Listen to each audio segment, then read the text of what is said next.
감사합니다. 우리 옆에 분들과 인사하시겠습니다. 성령 충만하십시오. 강하고 담대하십시오. 오늘은 왜 예배가 중요한가? 왜 예배가 중요한가라는 제목으로 하나님의 말씀 증거하도록 하겠습니다. 많은 운동이 넘어지는 낙법부터 배웁니다. 대표적으로 유도가 그렇죠. 넘어지는 것부터 배웁니다. 또 스키를 탈 때도 지금 우리가 동계올림픽 시즌인데 넘어지는 것부터 배웁니다. 그러지 않으면요 크게 다치게 된다고 그럽니다. 서커스에서도 공중 그네타기를 할 때요 20m 높이가 사람이 이 공포심을 제일 느낀다고 하는데 밑에 그물을 쳐놓고요 그물에 떨어지는 것부터 훈련을 한다고 합니다. 그래서 떨어져도 안 죽는다, 다치지 않는다, 이 확신이 있을 때 공중 그네를 자유롭게 탈 수 있다고 이야기를 합니다. 넘어져도 안 죽는다, 쓰러져도 안 망한다. 우리 인생도 똑같다고 생각을 합니다. 그래서 하나님께서 우리 인생에게 밑바닥 체험을 하게 만드신다는 겁니다. 밑바닥에서도 하나님의 은혜를 붙들면 안 망한다, 안 죽는다. 그걸 믿음이라고 그러는데 그것이 우리 인생 가운데 꼭 필요하다는 것입니다. 다윗을 돌아보시면 다윗이 이제까지는 승승장구했습니다. 16장에서 왕으로 기름 부음을 받고 17장에서 블레셋의 골리앗을 이깁니다. 그래서 전쟁에서 돌아왔더니 백성들이요 사울은 천천, 다윗은 만만 그러면서 막 환호성을 높입니다. 그리고 왕의 사위가 되고 군대 장관이 되고 승승장구만 있었습니다. 그런데 인생이요 어떻게 승승장구만 있겠습니까? 이제 오늘 본문에서 추락하는 모습이 나옵니다. 어떻게 보면 다윗 인생에 흑역사 같은 장면이 등장을 합니다. 사울 왕이 죽이려고 그럽니다. 자신의 장인이기도 하죠. 그런데 자기를 죽이려고 그래서 이제 다윗이 도망을 칩니다. 우리 인생 가운데도 마찬가지입니다. 이렇게 잘 나가다가요 갑자기 건강에 병이 들거나 아니면 잘 나가던 회사가 갑자기 문제가 생긴다든지 또 가정에 여러 가지 어려움이 생길 때 이것이 바로 인생의 밑바닥 체험입니다. 이것을 통해서요 주님께서 우리에게 주시고자 하시는 메시지가 있고요 또 거기서 유익이 있고 또 여기서 벗어날 수 있는 방법이 무엇인지 우리에게 명확하게 알려주신다는 겁니다. 한마디로 이야기하면 밑바닥에서 일어나는 길은요 예배라는 것입니다. 그래서 인생의 밑바닥은 예배로 풀어야 된다. 이것이 오늘 본문에서 제일 중요한 메시지라고 생각을 합니다. 예배가 나를 살립니다. 모든 수렁에서요 우리를 건져내는 힘이 있다는 겁니다. 오늘도 특별히 인생의 여러 가지 문제와 밑바닥 체험을 하시는 분들이 계십니까? 그러면 다른 거 신경 쓰지 말고 예배에 집중하고 예배에 목숨 거실 수 있기를 바랍니다. 그러면 반드시 일어서게 된다는 것입니다. 일단 다윗이요 좋은 결정을 내립니다. 놉 땅에 갔다고 그러는데 놉은 제사장들이 있는 땅입니다. 당시에는 성전이 없기 때문에 제사장들이 있는 땅을 놉 땅이라고 그랬습니다. 거기서 아히멜렉이라고 하는 제사장을 찾아갑니다. 1절을 보니까 다윗이 놉에 가서 제사장 아히멜렉에게 이르니, 또 타이밍도 되게 좋았습니다. 아마 이제 도망을 다니느라 잘 먹지 못하니까 배가 엄청 고팠던 것 같습니다. 그래서 3절에 수중에 먹을 것이 있습니까? 물었더니 6절 하반절을 보니까 이 떡은 더운 떡을 드리는 날에 물려낸 것이더라. 성소에 보시면 위쪽에 떡상이 있습니다. 그래서 그 떡상에 진설병이 있는데 12개의 큰 떡이 매일과 같이 놓여집니다. 이걸 일주일에 한 번씩 교체하는데 안식일에 교체를 하는 겁니다. 그러니까 이때가 언제인가?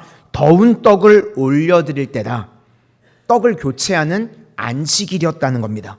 그러니까 기가 막힌 타이밍에 간 겁니다. 안식일에 간 거고 장소는 예배 드리는 장소. 또 제사장이 있는 장소로 찾아갔다는 겁니다. 그러니까 예배의 체험입니다. 너무 잘 선택했다, 이렇게 말할 수 있습니다.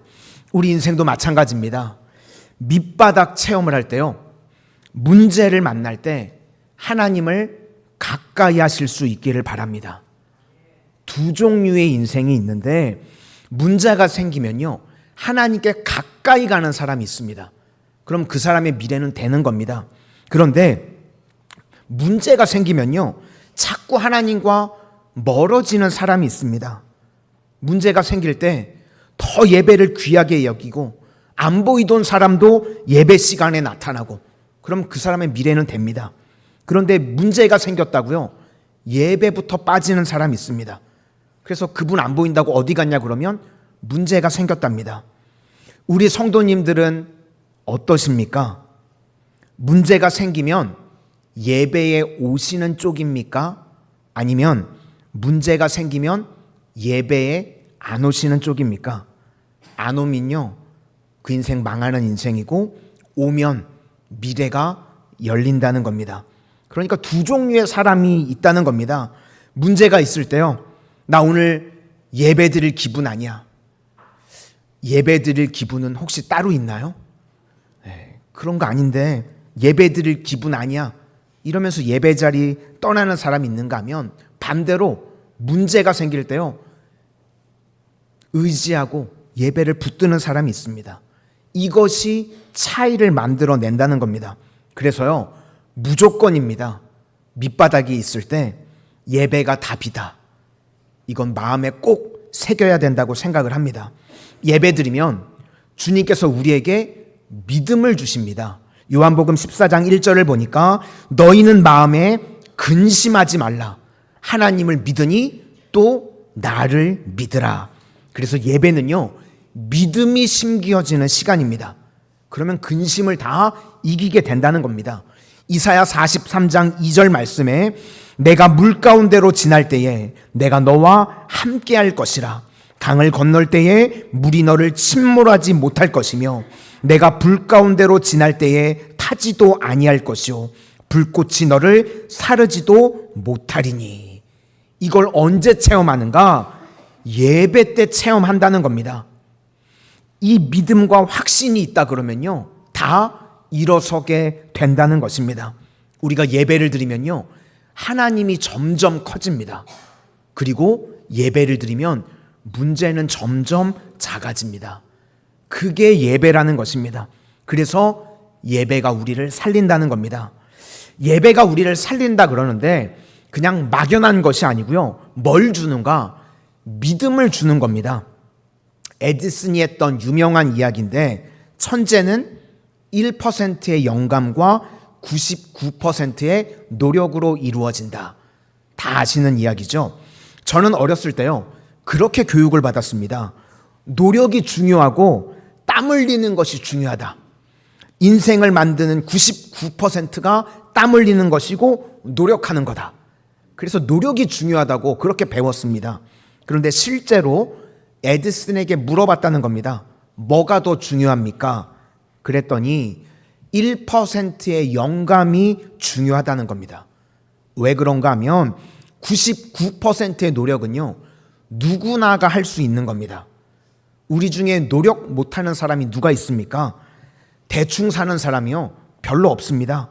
다 엄청 열심히 뛰고요, 힘쓰고 애씁니다. 그런데 문제는 1%의 영감이 없이 열심히 뛰는 99%의 노력, 그거 별 의미가 없다는 겁니다. 1%의 영감이 무엇인가 하면 우리가 말하는 믿음입니다. 빌립보서 표현에 의하면 표대이고요, 목표입니다. 공부를 못하는, 우리 교회는 공부를 다 잘하죠. 공부를 못하는 학생들의 특징은요, 그냥 의자에만 앉아 있는 게 공부인 줄로 압니다. 아니죠. 이해하고 풀어나가는 게 공부입니다. 뭘 해야겠다는 걸 명확히 아는 겁니다. 그러니까 1%의 영감이 있어야 공부가 되는 겁니다. 이걸 봐야 돼. 그러기 위해서 99%의 노력이 필요한 겁니다. 저 같은 사람에게요, 찬양을 작곡하라 그러면요, 저는 뭐 찬양은 알지도 못하고 제가 애쓰고 노력한다고 해서요 영감이 없는데요 책상에만 일주일 앉아있다고 해서 노래가 나오겠습니까? 나오지 않겠죠. 그러니까 영감이 중요하다는 겁니다.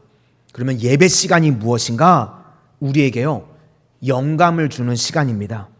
목숨 걸만한 것 한 가지를 붙드는 시간이고요 방향을 결정하는 시간이라는 겁니다. 또 주님께서 내게 믿음을 주시는 시간이라는 겁니다. 마틴 루터가요 자기 인생을 집어 던지면서 어떻게 카톨릭과 싸워서 종교개혁을 할 수 있었는가?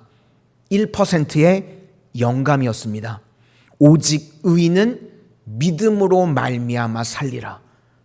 오직 믿음, 그거 하나 붙드는 순간에요 다 일어나게 되었습니다. 그러니까 1%의 영감이 종교개혁을 가능하게 만든 것이지 땀 흘리는 것이 중요한 것이 아니라는 것입니다. 지금도 마찬가지입니다. 왜 예배가 중요한가? 예배에서 우리가 문제를 풀지 않으면요 속된 말로요 그냥 삽질하는 겁니다. 애쓰고 세상에서 힘써봐야 기껏 한다는 소리가요 내가 애쓰고 노력했는데 그래도 안 되는 걸 어떻게? 그러니까 예배 드려야 되는 겁니다. 주님께서 내게 예배 때 믿음을 주시고 표대를 주시고 목표를 주셔서요 뭘 해야 될지를 알게 된다는 겁니다. 바울도 보시면요 열심으로는 둘째가라 그러면 서러운 사람이었습니다. 빌립보서 3장 6절에 열심으로는 내가 교회를 박해하고 율법의 의로는 흠이 없던 자라. 그런데 그 열심으로 했던 모든 일을 해로 여긴다는 겁니다. 다 쓸데없다는 겁니다. 그리스도 예수를 아는 지식이 가장 고상하기 때문이라. 이것이 1%의 영감이라는 것입니다. 예수 아는 지식 없이 아무리 열심히 뛰어봤자 그거 다 헛수고였다는 겁니다.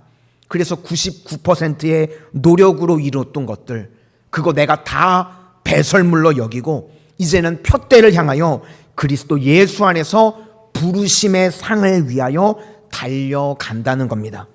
그러니까 누가 뛸 수 있는가? 1%의 영감이 있는 사람이 뛸 수 있다는 겁니다.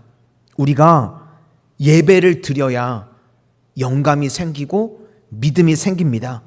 예배 드릴 때요 믿음이 폭발적으로 일어나서 결과적으로 우리를 구원에까지 이끌어 간다는 것입니다. 그래서 예배 없으면요 구원 없습니다.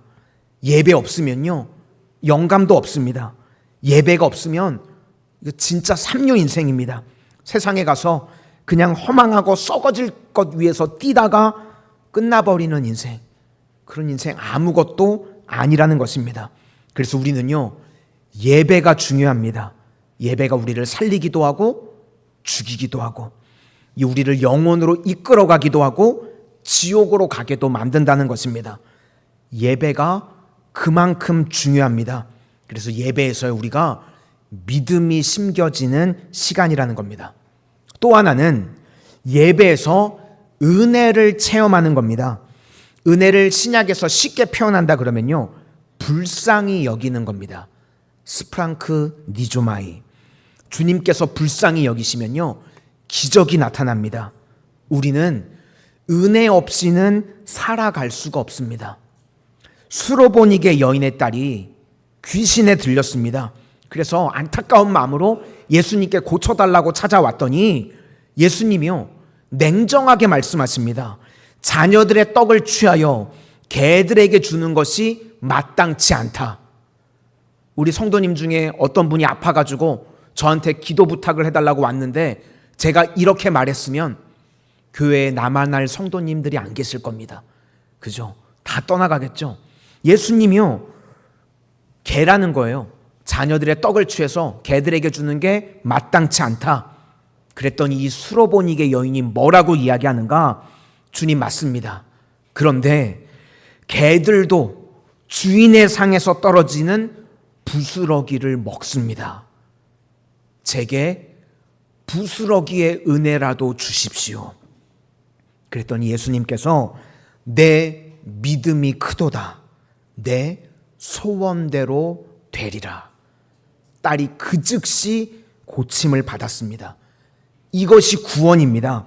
그러니까 구원이 언제 이루어지는가 하면 은혜라는 겁니다. 수로보니 여이게 여인이요. 왜 중요한가? 은혜만이 나를 구원할 수 있고 은혜만이 나를 살릴 수 있다는 겁니다. 은혜를 깨닫게 되는 겁니다. 왜 예배가 생명인가? 예배는요 1%의 영감이 부어지는 시간입니다. 그리고 사실 그 1%가요 전부라는 겁니다. 거기에 믿음이 들어가 있고 거기에 하나님께서 불쌍히 여기시는 은혜가 들어가 있다는 겁니다. 오늘도 예배를 통해서 하나님의 구원의 역사를 체험하는 우리 믿음의 백성들이 다 되시기를 소망합니다. 두 가지입니다. 먼저 예배 가운데 믿음이 심겨지고 또 은혜가 부어지는 시간입니다. 그게 예배라는 것입니다. 예배만요 우리를 살리는 유일한 시간입니다. 그래서 우리 성도님들 삶 가운데 지금 밑바닥 체험을 하거나 문제에 직면했을 때 예배 떠나면요 답이 없습니다. 예배를 붙들되 일어나게 되고 구원받게 되고 생명의 역사가 나타나게 된다는 것입니다. 두 번째로 다윗이 예배의 자리까지는 왔습니다. 그런데 예배에 실패했습니다. 그랬더니 두려움이 막 밀어 닥치더라는 것입니다. 이사야 1장 12절 말씀을 보면 이걸 이렇게 표현을 합니다. 내 마당만 밟을 뿐이니라. 옛날에는 대표 기도하시는 분들이요 이거 많이 인용하셨습니다. 오늘도 예배의 자리에 나오신 우리 성도님들 마당만 밟고 가지 않게 해주세요. 기억들 나시죠? 이게 이사야서 1장 12절에 나오는 표현을 인용하신 건데 우리가 마당만 밟는 이유가 무엇인가 하면 가면 쓰고 나오는 겁니다.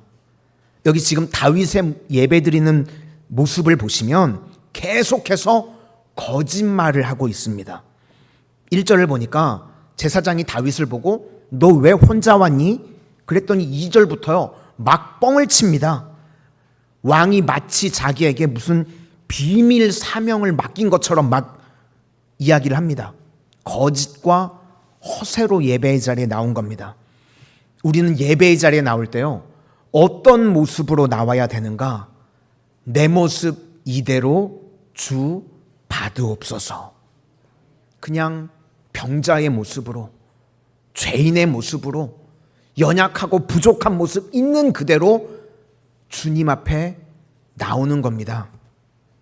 예수님께서 마태복음 9장 12절 말씀에 건강한 자에게는 의사가 쓸데없고 병든 자에게라야 쓸데있느니라. 나는 의인을 부르러 온 것이 아니요 죄인을 부르러 왔노라. 예수님께 가짜로 나오니까요 예수님께서 바리새인은 만나 주시지를 않았습니다. 오늘도 그렇습니다. 가짜로 우리가 가면 쓰고 나오면요 그게 마당만 밟고 돌아가는 겁니다. 주님 못 만납니다. 그런데 세리로 나오고 죄인으로 나오면 주님이 우리를 만나 주십니다. 오늘 예배의 장소에 나왔지만 다윗의 아마 이 문제는요 당시에 하도 사람들이 칭찬을 하니까 그냥 허세가 가득했던 것 같습니다. 그래서 지금 도망자인데 마치 특별한 사명을 받은 대사인 것처럼 막 속입니다. 그러면요 주님을 만날 수가 없습니다. 이렇게 주님을 못 만나니까 어떤 일이 벌어지는가? 하나님과 멀어지는 엉뚱한 방향의 결정을 내립니다. 우리도 마찬가지입니다. 제대로 예배 안 드리고요 그냥 마당만 밟고 또 우리의 신앙이 그냥 주일 중심의 예배만 드리고 혹시라도 수요일에 나오면 오히려 주변 사람들이 더 놀래고 저 사람 수요일날 왜 나왔지? 그렇게 신앙생활하면요 실패하게 됩니다. 그러면 믿기는 믿는데 기도를 해도요 하나님을 구하지 않고요 자꾸 칼을 구하는 기도를 합니다. 하나님이 중요한 게 아니라 칼이 중요한 겁니다. 칼은 세상의 힘입니다. 돈이나 권력. 8절을 보니까 왕의 사명이 내가 지금 급해가지고 무기도 없이 왔다는 겁니다. 계속 거짓말을 하고 있죠. 그래서 칼이 없이 왔다 그랬더니 제사장이 골리앗의 칼이 보자기에 쌓여 에봇 뒤에 있다. 에봇은 제사장이 입는 옷입니다. 그러니까 예배를 상징하는 겁니다. 에봇이냐 칼이냐. 그런데 지금 다윗은 에봇은 무시하고 에봇 뒤에 있는 칼을 붙들었습니다. 그러면서 여기 있다 그러니까 뭐라 그러는가 하면 그 같은 것이 또 없나니 내게 주소서. 예배에서 기쁨을 느끼지 않고요, 칼을 보면서 기뻐하는 모습을 갖게 되더라는 겁니다. 참 초라하고 비참해 보입니다. 여기서 저는요 그렇게 느껴졌습니다. 골리앗이 된 다윗. 17장에서 다윗이 골리앗을 조롱할 때 뭐라고 그럽니까? 너무나 유명한 말을 하죠. 너는 칼과 창과 단창으로 내게 나오거니와 나는 만군의 여호와의 이름으로 내게 나간다. 칼과 창과 단창 이거 아무 쓸모 없고 여호와의 이름이 훨씬 더 강력한 거야. 이게 다윗이었습니다. 그런데 지금요 반대가 돼버렸습니다. 다윗이 예배는 안중에도 없고요, 골리앗의 칼 붙들고 나아가고 있습니다. 우리도요 예배 떠나면 세상과 똑같아집니다. 우리가 이겼던 골리앗이나 그냥 나나 너나 똑같아지는 겁니다. 우리가 왜 변화가 됐는가? 예배 때문에 믿음이 들어가고요, 예배 때문에 은혜를 받은 것입니다.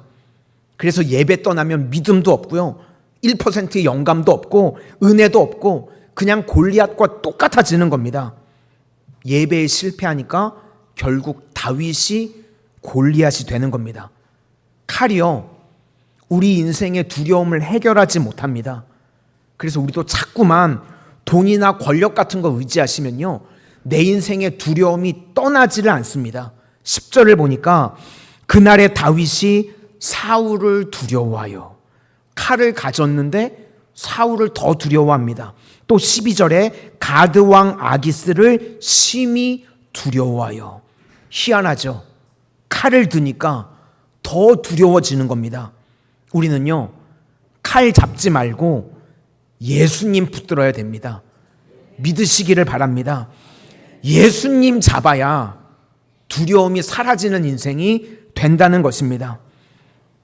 예배의 실패는요 두려움으로 그치지 않고요, 이제 대적에게 벌어졌던 어려운 일들이요 다 내게 벌어지게 됩니다.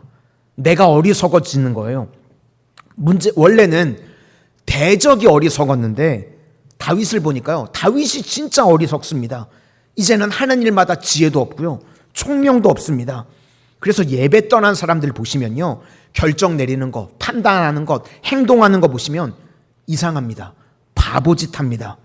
그러니까 엉뚱한 곳에 노력과 땀을 다 쏟아붓는 겁니다. 그러니까 99%의 땀을 어디에 쏟는가? 영감이 없으니까요 망할 때다가 다 쏟는 겁니다. 다윗을 보니까요 자기 발로 블레셋에 갔습니다. 블레셋에 딱 들어가는 순간에 세계적인 히트곡이 들려옵니다. 아파트 그건 아니고 사울은 천천 다윗은 만만. 이 노래 다 들어보셨죠? 사울은 천천 다윗은 만만. 이 노래가 막 들리고 있는데 다윗이 나타나는 그 순간에 바로 저놈이네? 우리를 만만이나 죽였던 놈이 저놈이네? 다윗이요 아차 싶은 겁니다. 근데 13절을 보니까 다윗이 머리는 또 좋습니다. 그 순간에 미친 척을 합니다. 나무 주연상을 받아야 돼요. 제가 설교 준비하면서 혼자 이렇게 연습해봤거든요. 대문자 그적그적거리면서 저도 좀 할 수 있을 것 같나요? 수염에다 막 침 질질 흘리면서 거울 보면서 한번 해보려고 그랬는데 부끄러워서 못하겠더라고요. 아무도 없는데도. 근데 다윗이요 그 순간 살겠다고 대문자 그적그적거리면서 침 질질 흘리면서 미친 척을 합니다. 이것도 잘 보시면 원래 미친놈이 누구였죠? 사울이었습니다. 그 미친놈 살려주겠다고 막 하프 연주하고 그랬었죠. 아까는 골리앗이 된 다윗이었는데 지금은 또 사울이 된 다윗입니다. 우리 예배 떠나면요, 우리가 다 이기고 바보같이 여겼던 사람들, 그게 내 모습이 된다는 겁니다. 그래서 다윗이 미친놈이 돼서요, 겨우 살아났습니다. 그러니까 우리 예배 떠나면요, 두려워지고 비참해지는 인생 된다는 겁니다. 그러니까 답은 예배라는 것입니다. 마당만 받는 예배가 아니라 내 모습 이대로 주 받으옵소서 라고 하는 진정한 예배 드리면 우리 삶에 구원이 임하게 된다는 것입니다. 그게 무엇인가 하면 믿음과 은혜입니다. 믿음이 1%의 영감입니다. 그리고 하나님의 은혜가 내 인생 가운데 부어지게 되면 다 이기게 된다는 것입니다. 그래서 바닥 체험에서 우리가 깨닫게 되는 것, 나도 주님의 믿음과 은혜 아니면 세상과 똑같다는 겁니다. 우리는요, 은혜 받아야 삽니다. 나 아무것도 아니고요, 내 삶은 주의 것이고 은혜 아니면 살아갈 수가 없네, 그것을 고백하는 겁니다. 또 하나는요, 나의 약함을 발견하는 겁니다. 하나님, 내가 죄인이고 병자입니다. 예배의 자리를 떠나서 예배 없는, 주님 없는 인생 되니까요, 골리앗과 똑같아지고 사울과 똑같아지는 겁니다. 그걸 깨닫게 되는 것입니다. 그래서 우리 평생에 은혜 붙들어야 할 줄로 믿습니다. 그게 사는 길이라는 겁니다. 이때 다윗이 지었던 시편이 있습니다. 시편 34편. 표제어를 보시면 다윗이 아비멜렉 앞에서 미친 채 하다가 쫓겨나서 지은 시. 시편 34편을 보시면서 우리가 느끼는 게 무엇인가? 여기서 드디어 다윗이 진짜 기도가 터져 나옵니다. 알맹이 없는 그런 예배 드리다가 밑바닥까지 내려가서 진짜 예배 드리고요, 진짜 기도가 터져 나옵니다. 시편 34편 6절에 이 곤고한 자가 부르짖음에 여호와께서 들으시고 그의 모든 환난에서 구원하셨도다. 이때 믿음과 은혜를 구하는, 믿음과 은혜의 회복이 이루어지게 되었다는 것입니다. 이렇게 밑바닥 체험을 통해서 다윗이 깨닫게 된 것이 무엇인가? 예배가 죽고 사는 문제라는 것입니다. 그냥 예배의 장소만, 그냥 마당만 받는다고 되는 것이 아니라 예배를 통해서요, 내게 믿음과 은혜가 들어와야 된다는 것입니다. 우리도요, 하나님의 은혜가 부어지면 우리 다 이깁니다. 이방인이라고 할지라도 귀신 들린 딸도 고침받고요, 죽을 병도 낫게 되고 막혔던 것도 열리게 되고 무너졌던 우리의 심령들도 다 일어서게 된다는 것입니다. 이게 예배입니다. 그러므로요, 우리 인생이 아무리 바빠도 예배를 도외시하면 그건 성도라고 말할 수가 없습니다. 우리 성도님들, 내 인생 99%의 노력이나 땀으로 살지 말고 믿음과 은혜의 1%의 영감으로 사실 수 있기를 바랍니다. 그러기 위해서요, 새벽 예배도 좀 나오셔야 되고요, 눈 피하지 마시고 수요 예배도 나오시고 금요 기도회도 나오셔야 됩니다. 그러면요, 믿음과 은혜를 체험하고 일어나게 된다는 것입니다. 우리 성도님들 평생에 오늘 다윗을 기억하셔서 예배자 되셔서 내 인생에 믿음과 은혜가 부어지는 1%의 영감이 부어지는 복된 인생들이 다 되시기를 주님의 이름으로 축원합니다. 우리